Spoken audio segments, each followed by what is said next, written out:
저는 올해 75인 김수미입니다. 남편을 일찍 여의고 혼자 아들 하나 키우느라 평생을 악착같이 살았죠. 새벽 5시면 일어나서 식당 일도 하고 청소 일도 하고 못 해본 일이 없었습니다. 손가락 마디마디 굵어지고 허리는 휘어졌지만 그래도 버텼어요. 아들 하나만은 제대로 키워야 한다는 생각뿐이었으니까요. 그렇게 모은 돈이 퇴직금 포함해서 3억이었습니다. 통장에 찍힌 숫자를 볼 때마다 가슴이 뭉클했죠. 이 돈이면 앞으로 병원비 걱정 없이 살 수 있겠구나 싶었습니다. 그런데 지난 2월 어느 날이었어요. 아들 최만호가 며느리 최이슬이랑 함께 집에 찾아왔습니다. 명절도 아닌데 부부가 함께 오는 게 신기했죠. 거실에 앉히고 과일 깎아주면서 물었습니다. 무슨 일이야? 좋은 일 있나? 만호는 한참을 말을 못하더니 이슬이 먼저 입을 열었어요. 어머니, 저희가 사업을 하나 시작하려고 해요. 식당 사업을 하고 싶다는 거였습니다. 만호 친구가 좋은 자리에 가게를 내놓았다고 했죠. 그래, 잘 됐다. 엄마가 응원할게. 저는 진심으로 기뻤습니다. 36인 만호가 이제 제대로 된 사업을 하겠다니 얼마나 대견한지 몰랐죠. 그런데 만호가 조심스럽게 말을 꺼냈어요. 그게, 엄마, 저희한테 돈을 좀 빌려주실 수 있을까요? 순간 머릿속이 하얘졌습니다. 얼마나 필요한데? 3억이요. 제가 가진 전 재산이었어요. 손이 떨렸습니다. 이슬이 제 손을 꼭 잡으면서 말했죠. 어머니, 저희 이번에 진짜 열심히 할게요. 꼭 성공해서 어머니 편하게 모실게요. 눈물까지 글썽이더군요. 만호도 고개를 푹 숙이고 있었습니다. 평생 아들한테 뭐 하나 제대로 해준 게 없는데 이럴 때 도와주지 못하면 제가 무슨 엄마겠어요. 하지만 3억은 너무 큰 돈이었습니다. 저는 떨리는 목소리로 물었죠. 그럼 차용증을 쓰자. 나중에 갚을 때 서로 명확하게 하려면 그게 나아. 그 순간 이슬의 표정이 확 굳었습니다.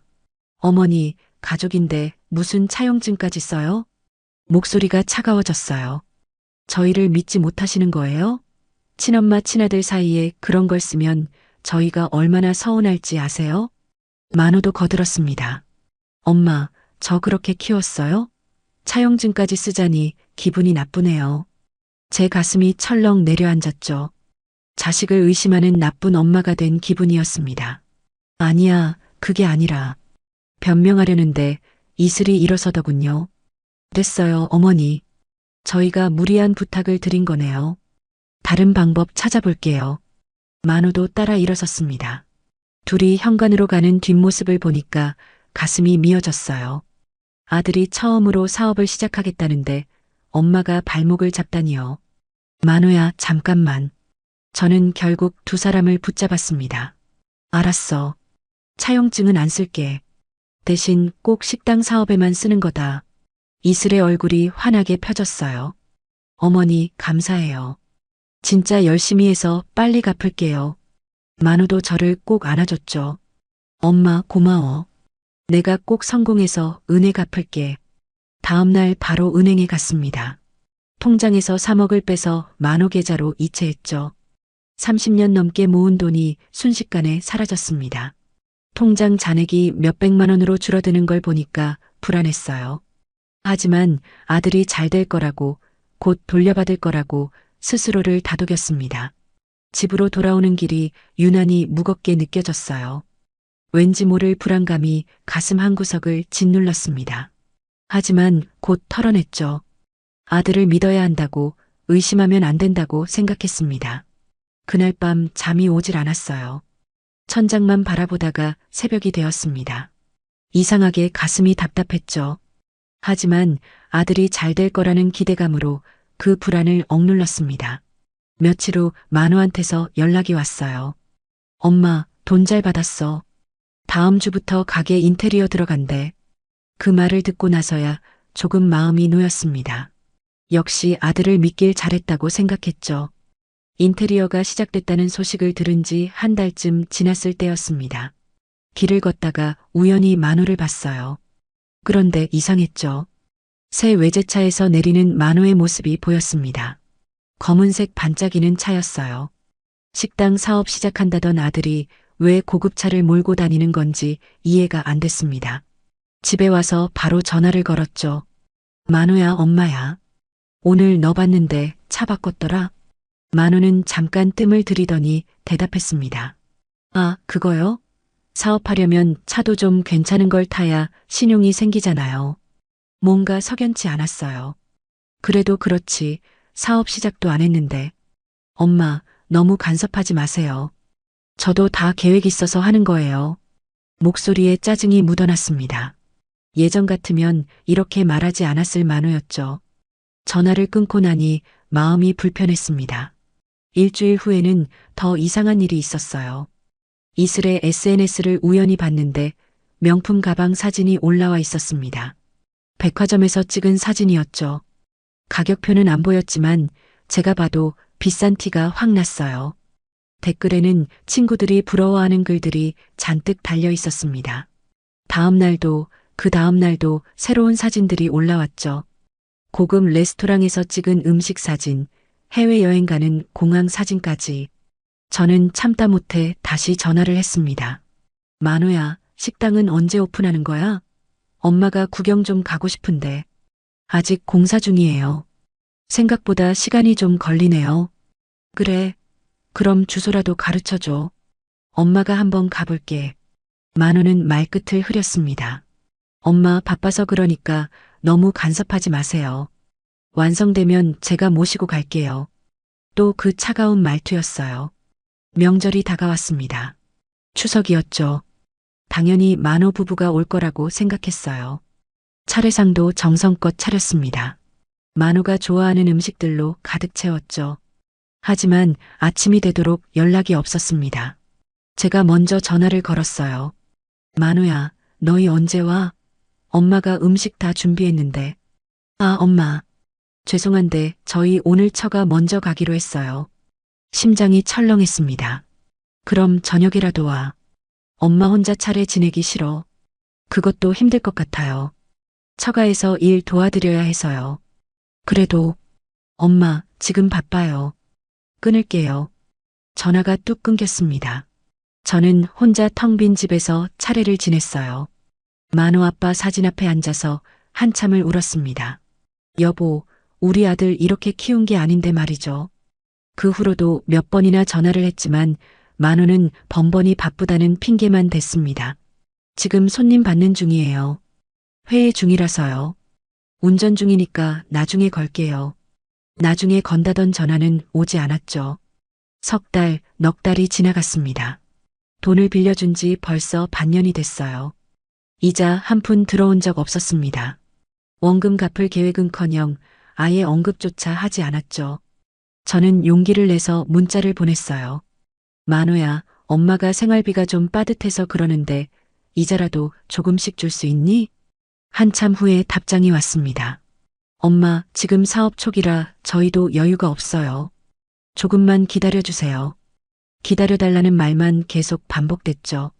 그러면서도 이슬의 SNS에는 여전히 호화로운 생활 사진들이 올라왔습니다. 새로 산 명품 구두, 고급 호텔 수영장, 값비싼 레스토랑. 도대체 돈이 어디서 나오는 건지 알 수가 없었어요. 제 3억은 대체 어디에 쓴 건가요? 밤마다 잠을 이루지 못했습니다. 통장 잔액은 계속 줄어들고 있었죠. 병원비, 관리비, 생활비를 내다 보니 몇백만 원도 금방 바닥이 보였어요. 불안했습니다. 이렇게 가다가는 제가 어떻게 살아야 할지 막막했죠. 어느 날은 만원의 집 앞까지 찾아갔어요. 배를 눌렀지만 아무도 나오지 않았습니다. 분명 안에 있는 것 같은데 일부러 문을 안 열어주는 것 같았죠. 만호야, 엄마야. 문 좀 열어줘. 아무 대답이 없었습니다. 1시간을 기다렸지만 끝내 문은 열리지 않았어요. 집으로 돌아오는 길에 다리에 힘이 풀렸습니다. 버스 정류장 의자에 주저앉아서 한참을 멍하니 있었죠. 지나가는 사람들이 쳐다봤지만 신경 쓸 여력도 없었어요. 내가 뭘 잘못한 걸까요? 아들한테 돈을 빌려준 게 잘못인가요? 차용증을 안 쓴 게 잘못인가요? 머릿속이 복잡했습니다. 집에 와서 서랍을 뒤적였어요. 만호 어렸을 때 사진들이 나왔습니다. 초등학교 입학식 사진, 중학교 수학여행 사진, 대학 졸업식 사진. 사진 속 만호는 밝게 웃고 있었죠. 그 아이가 어떻게 이렇게 변한 건지 도무지 이해할 수 없었어요. 제가 뭘 잘못 가르친 걸까요? 사진을 보다가 또 눈물이 났습니다. 이웃 김 여사가 물어봤어요. 수미 씨, 요즘 얼굴이 왜 그래? 많이 상한 것 같은데. 저는 아무 말도 할 수 없었습니다. 아들 자랑만 하던 제가 어떻게 이런 말을 할 수 있겠어요. 괜찮아요. 그냥 좀 피곤해서요. 거짓말을 했죠. 하지만 김 여사는 다 알고 있는 눈치였습니다. 돈을 빌려준 지 1년이 지났습니다. 그동안 단 한 푼도 돌려받지 못했어요. 통장 잔액은 200만 원도 남지 않았죠. 더 이상은 참을 수가 없었습니다. 저는 떨리는 손으로 만호에게 전화를 걸었어요. 한참을 기다려도 받지 않더군요. 5번째 전화를 걸었을 때 겨우 연결됐습니다. 왜 이렇게 전화를 많이 해요? 만호의 목소리는 짜증으로 가득했어요. 만호야, 엄마야. 돈 이야기 좀 하자. 또 돈 얘기해요? 지금 바쁘다니까요. 아니야, 이번엔 꼭 해야 해. 조금씩이라도 갚아줘야 하는 거 아니냐?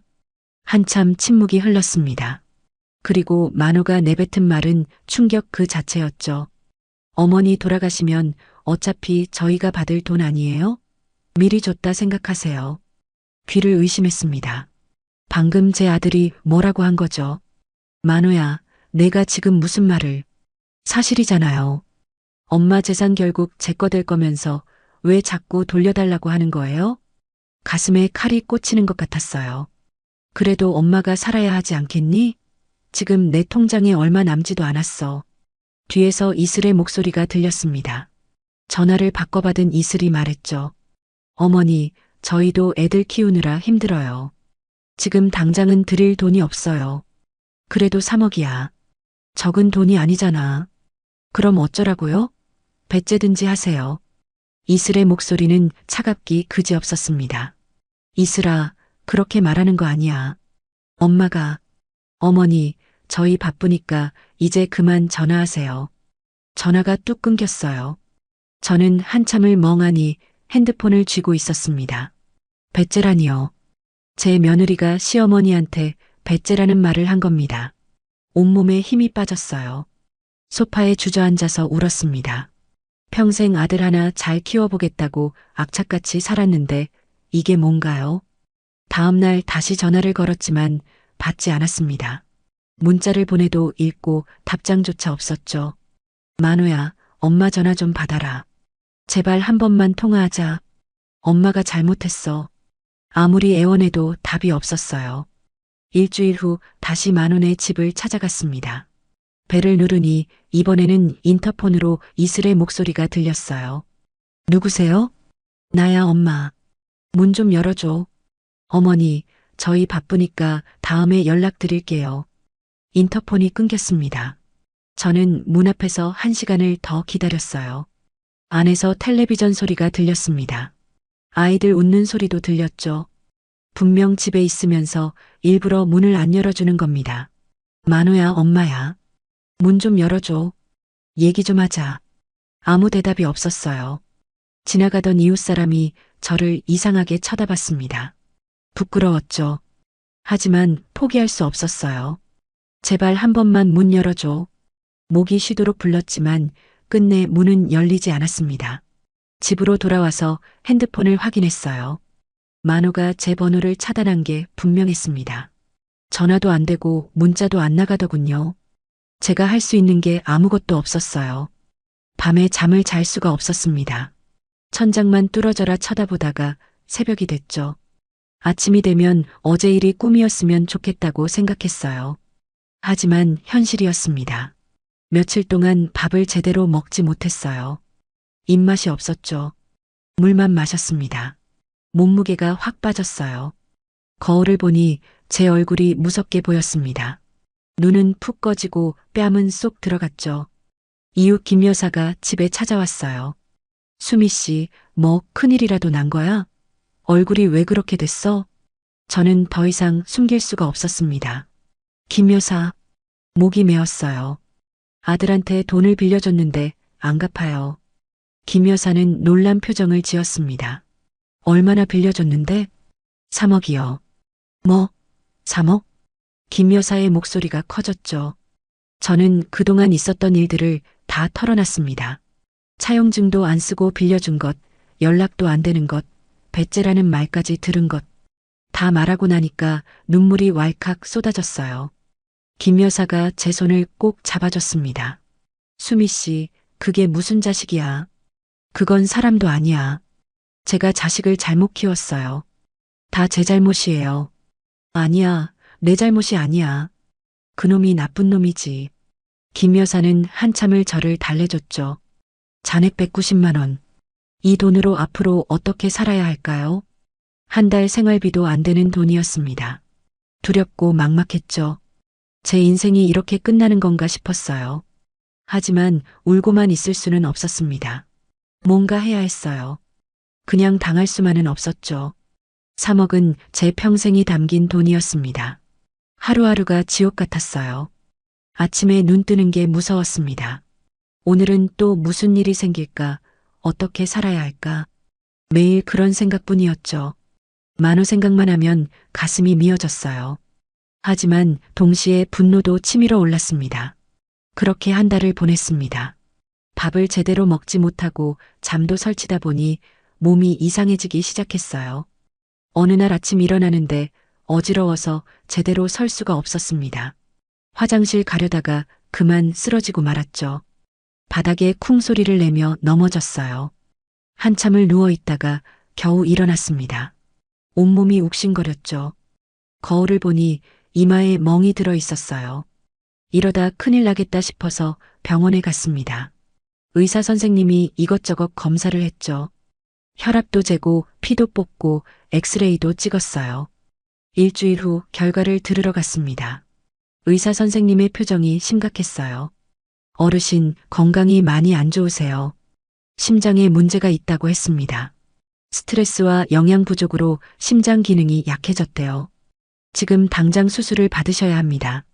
이대로 두면 위험해요. 머리가 하얘졌죠. 수술이요? 네, 빨리 하실수록 좋아요. 늦어지면 더 큰 문제가 생길 수 있습니다. 손이 떨렸습니다. 비용은 얼마나 들까요? 수술비와 입원비 합쳐서 2천만 원 정도 예상하시면 됩니다. 2천만 원. 제 통장에는 100만 원도 남지 않았는데 말이죠. 선생님, 수술 안 하면 안 될까요?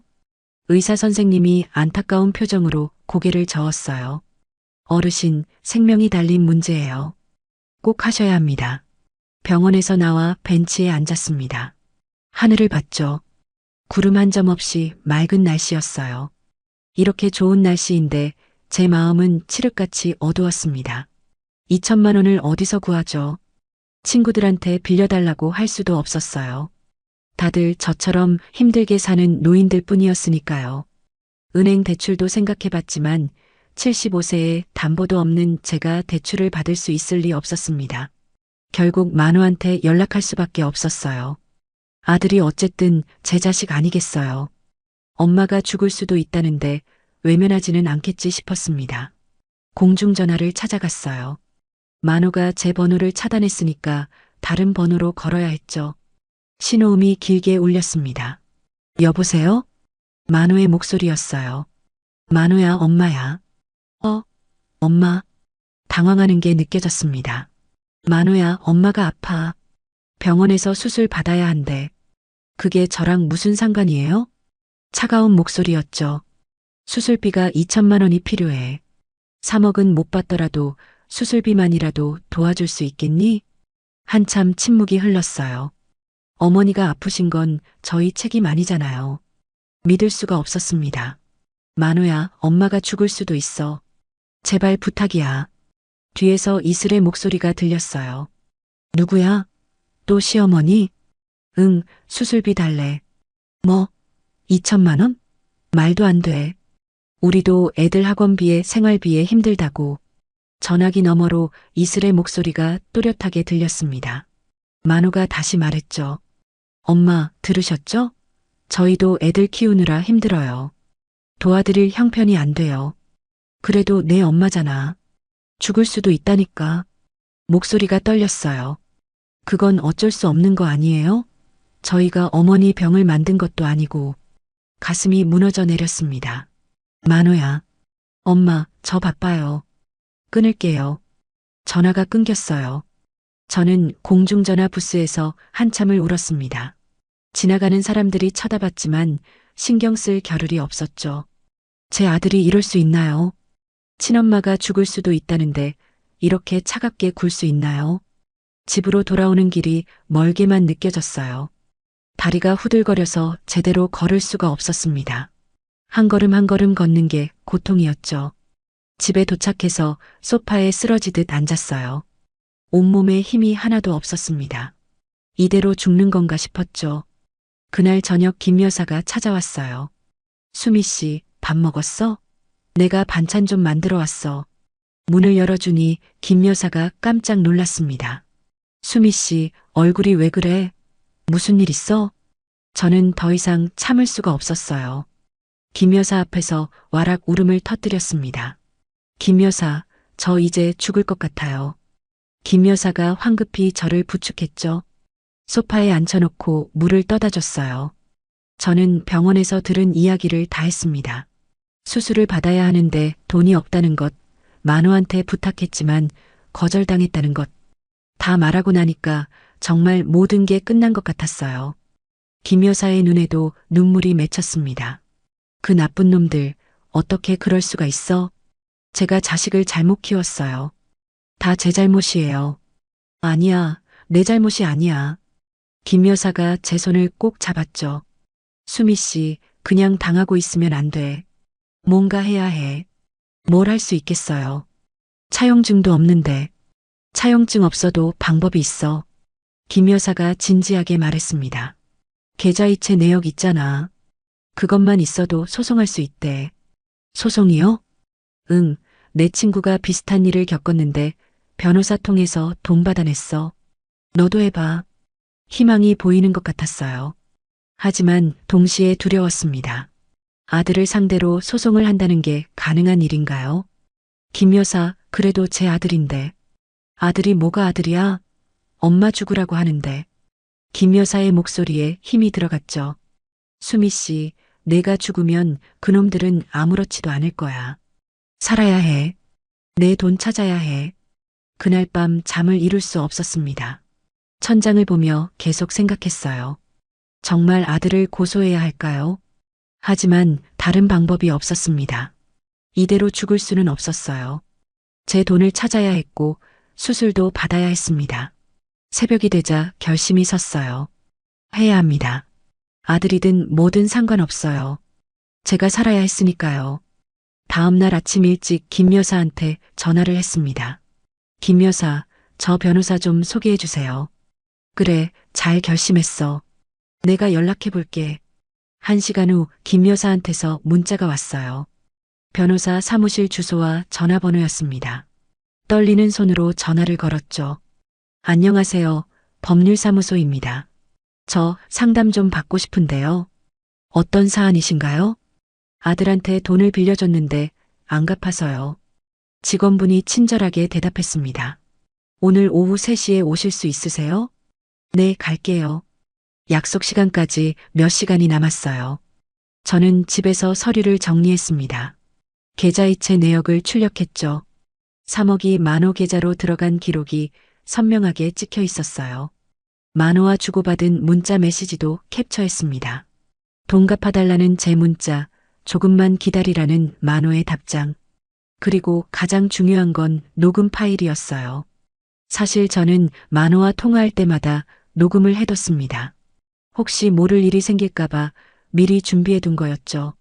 어머니 돌아가시면 어차피 저희가 받을 돈 아니에요? 배째든지 하세요.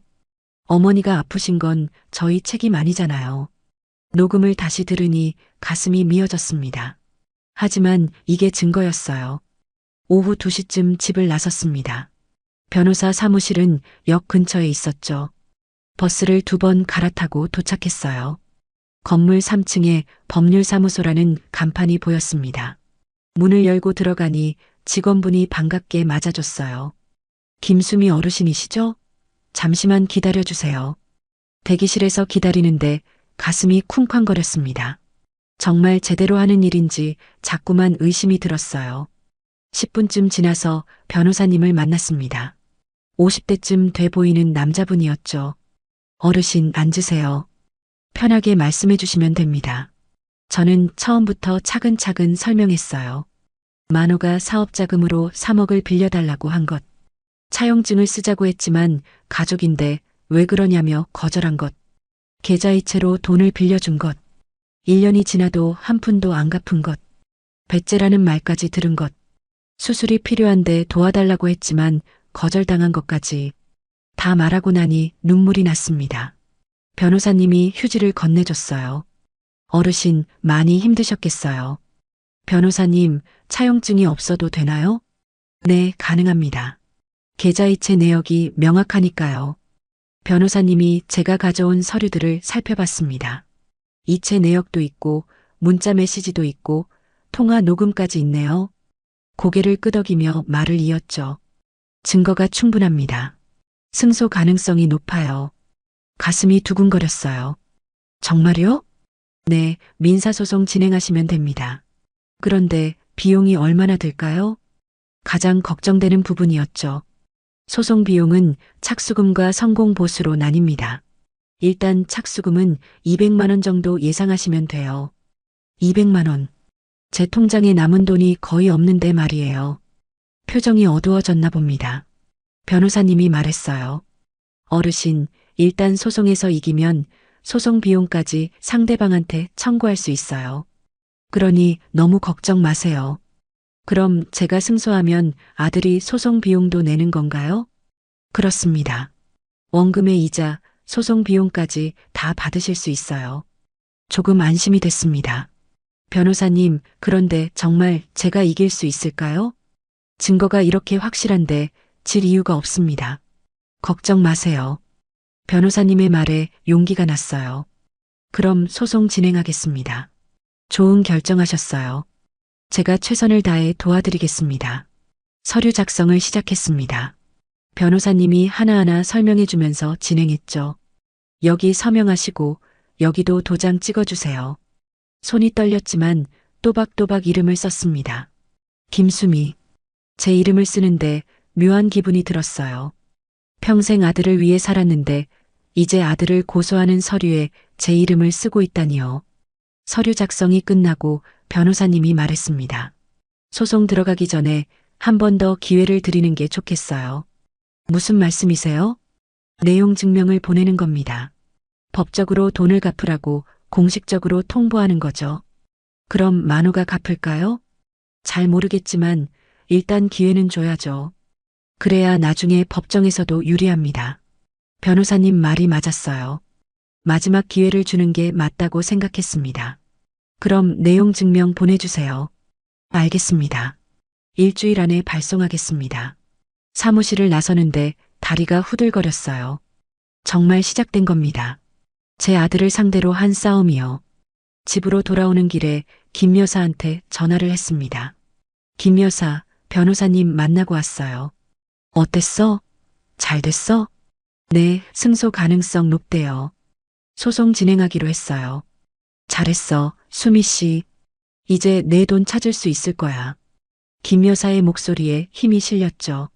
집에 와서 소파에 앉았습니다. 창밖을 바라봤어요. 해가 지고 있었습니다. 붉은 노을이 하늘을 물들이고 있었죠. 이 싸움이 끝나면 저도 새로운 삶을 시작할 수 있을까요? 일주일 후 변호사님한테서 연락이 왔습니다. 어르신, 내용 증명 발송했습니다. 감사합니다, 변호사님. 이제 상대방 반응을 기다려야 해요. 보통 일주일 정도 지켜봅니다. 만호가 내용 증명을 받으면 어떤 반응을 보일까요? 놀랄까요? 화낼까요? 아니면 무시할까요? 궁금하기도 했고 두렵기도 했습니다. 사흘이 지났어요. 변호사님한테서 전화가 왔죠. 어르신, 상대방이 내용 증명을 수령했다고 나오네요. 그럼 만호가 연락 올까요? 글쎄요, 기다려봐야죠. 하루, 이틀, 사흘이 지났습니다. 만호한테서 아무 연락이 없었어요. 대신 이상한 소문이 들려왔습니다. 친척 중 한 명이 전화를 했어요. 수미 씨, 만호한테 들었는데 무슨 일이야? 무슨 소리예요?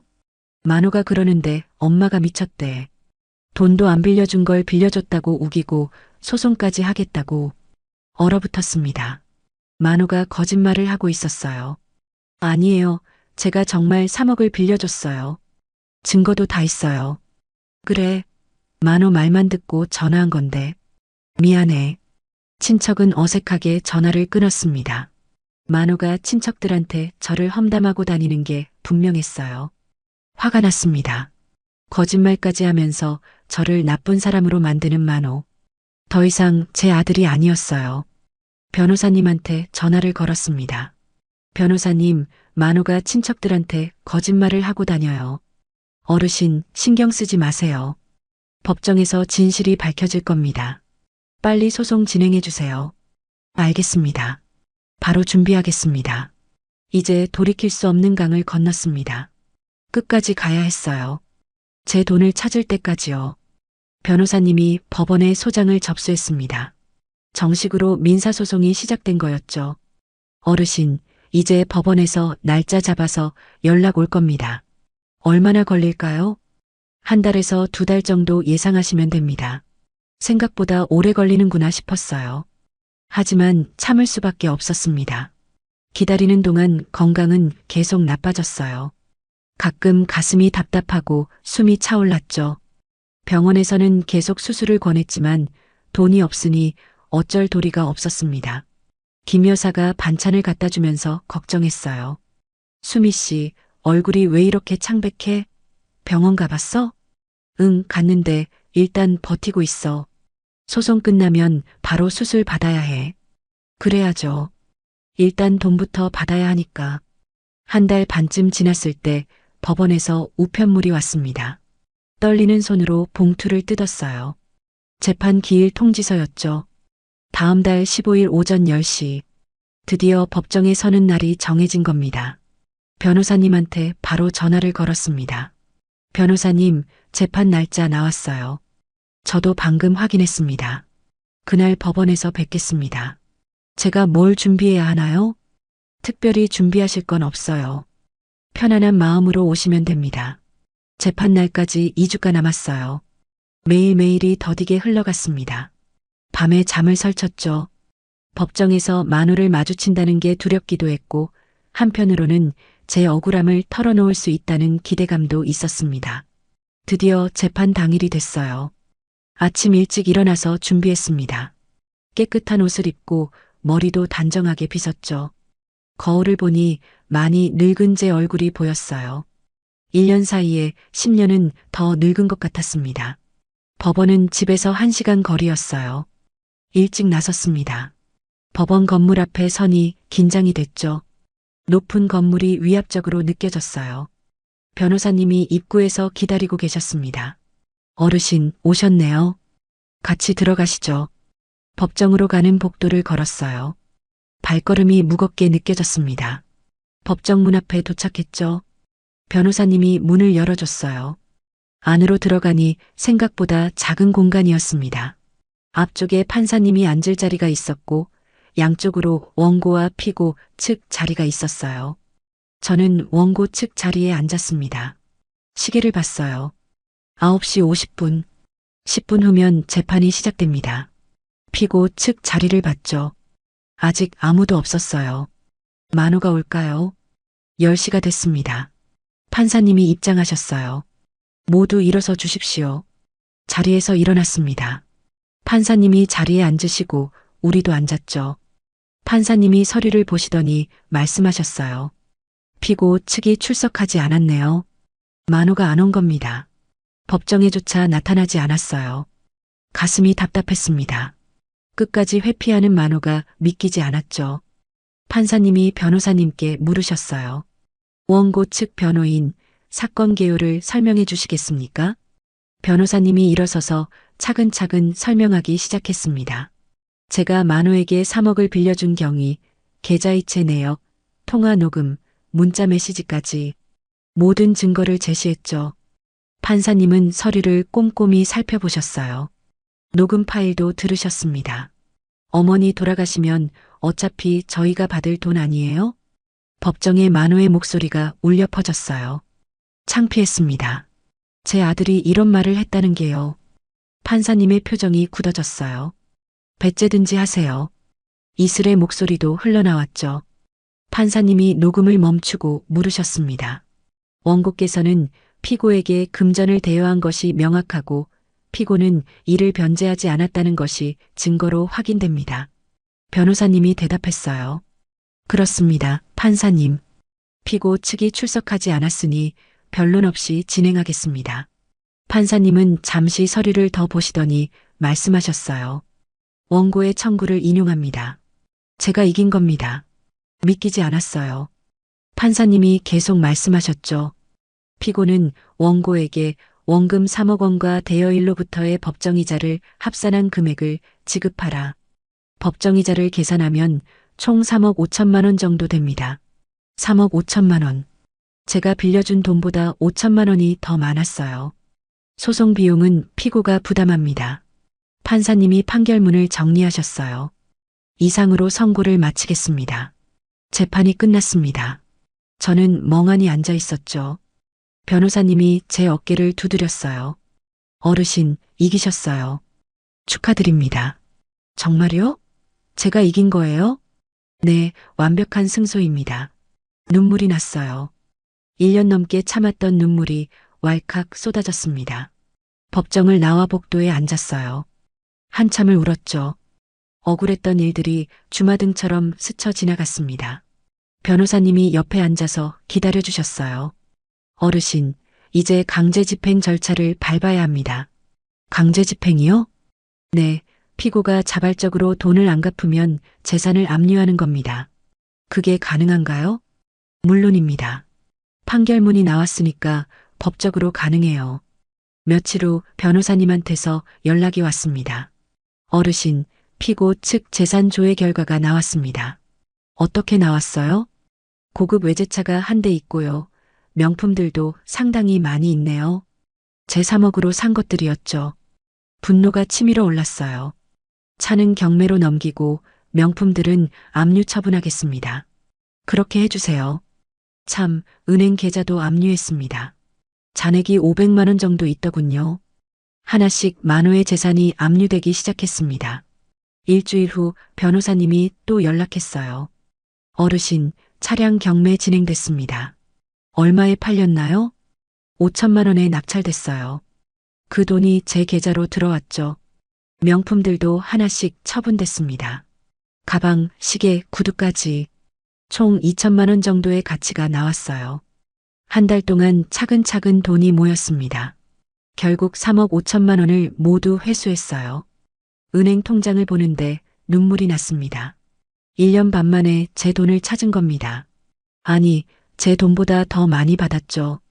변호사님한테 전화를 걸었어요. 변호사님, 정말 감사합니다. 천만에요, 어르신. 당연한 권리를 찾으신 겁니다. 변호사님 아니었으면 못 찾았을 거예요. 어르신이 증거를 잘 챙겨두신 덕분입니다. 전화를 끊고 통장을 또 봤어요. 3억 5천만 원. 이제 수술도 받을 수 있고 앞으로도 걱정 없이 살 수 있을 것 같았습니다. 돈을 회수한 다음 날 바로 병원에 갔습니다. 의사 선생님께 수술 일정을 잡았어요. 어르신, 잘 결정하셨어요. 빨리 하시는 게 좋습니다. 네, 선생님. 이제 준비됐어요. 2주 후 수술을 받기로 했죠. 수술비 2천만 원을 입금했습니다. 1년 반 전에는 상상도 못했던 일이에요. 그때는 이 돈조차 없어서 죽을 뻔했으니까요. 수술날이 다가왔어요. 김 여사가 병원까지 따라와 줬습니다. 수미 씨, 걱정하지 마. 잘 될 거야. 고마워요, 김 여사. 정말 고마워요. 김 여사가 없었으면 여기까지 못 왔을 겁니다. 수술은 5시간 걸렸어요.